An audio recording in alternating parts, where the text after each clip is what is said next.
inanunsyo at ipinabatid sa publiko ng alkalde ng Cauayan City ang planong pagpapatayo ng bagong City Hall sa lungsod.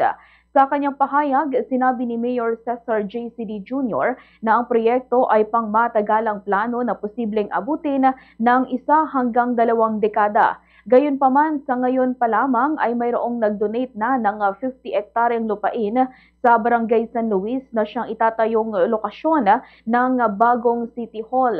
Pinangalanan ng alkalde ang nag-donate ng lupa na pangalang o sa pangalang RSA na matagal na umunong kaibigan ng lungsod. Ayon sa alkalde, magiging mas maginhawa ang bagong City Hall para sa mga residente ng Forest Region dahil hindi na nila kailangang bumiyahe pa patungong poblasyon area para lamang asikasuhin ang mga kinakailangang dokumento. Nilinaw rin niya na mananatili ang kasalukuyang City Hall sa poblasyon, ngunit ito ay magsisilbi na lamang bilang satellite office. Dagdag pa ng alkalde, hindi lamang City Hall ang itatayo sa bagong lugar, kundi pati ang City Arena at Bamboo Center. Ayon pa sa kanya, magiging mas madali ang pagpunta sa lugar dahil kasalukuyan ng inaayos ang all-weather bridge sa pagitan ng Cabarwan at Mabantad na magsisilbing daan patungong Forest Region. Sa kasalukuyan, tiwalang alkalde na matutuloy ang proyekto anuman ang maging administrasyon sa hinaharap. Ganito ang bahagi ng pahayag ni Mayor Cesar JCD.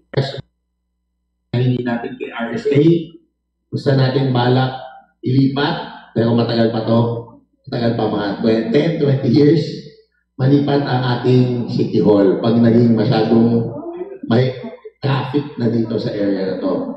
Kasi by that time, tapos na rin yung Cabarwan to Mabantad Bridge na 4 lanes, na yun po ay didiretso dun sa San Luis.